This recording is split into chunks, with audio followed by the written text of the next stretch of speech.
Moving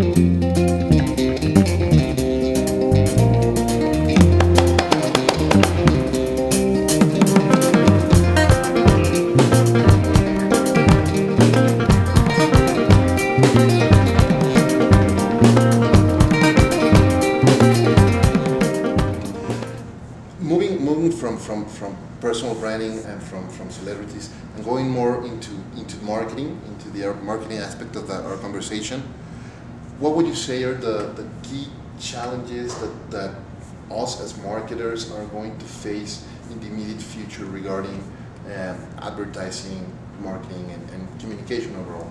So we're in a war of a different kind. We're in an attention war. There are too many things to look at, and we don't have time. And the painter Jackson Pollock, who threw paint at a wall to make art, that's how data comes at us now. We get hundreds of emails a day. Commercials aren't even 30 seconds any longer.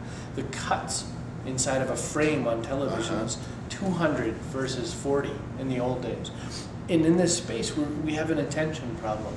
So the best advertisement you could ever make falls out of our head too fast.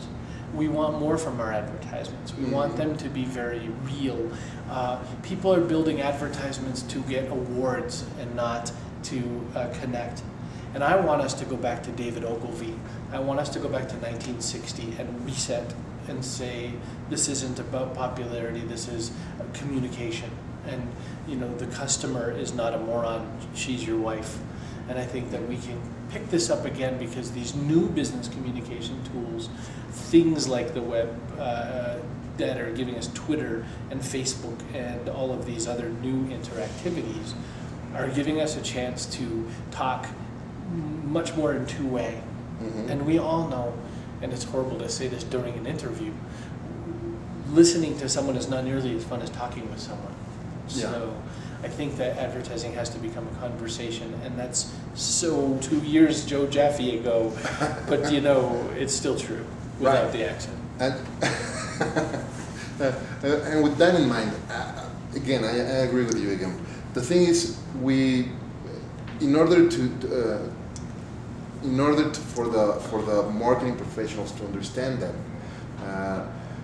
we need to keep doing a lot of evangelization and a lot of education.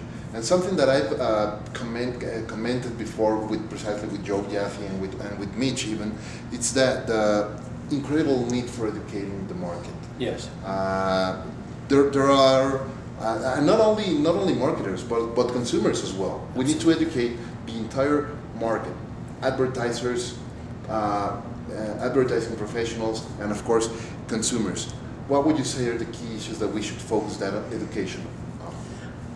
We've spent a lot of time in communication in the last 65 years building mass communication and building mass marketing and building big giant bullhorns for one-way conversation.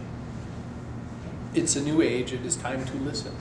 We have 2 ears, 1 mouth, una boca, and we can listen better than we can talk. And we now have the opportunity and the obligation in education to say, listen to what people are asking. They ask Google a question every day, 20 questions a day.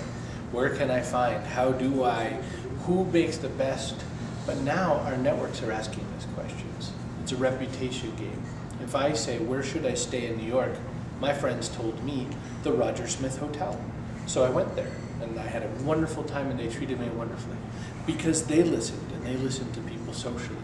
So in educating, the answer would be to me, we must educate on listening, we must educate on true interaction. Disclosure becomes so much more important. Our earlier attempts at doing this were attempts to control the experience such that it looked authentic, but people are too smart for that. People are everywhere. We all have cameras, we are all the media, we all can Google, we all know what's going to be a lie or not. So we have to be real. Good. Couldn't say it better. To wrap up our chat today, because we have to prepare for the event that we have tonight. Sure. You're going to be speaking tomorrow at the IAV Conecta conference in Mexico City. Everybody's looking forward to that. Would you mind giving us a small preview? What is the key message that you're going to share tomorrow with the audience in a few words? In a very few words, we are in this war for attention, and the only way to break out of it is to find ways to gain awareness, but then build from that a reputation and then earn trust.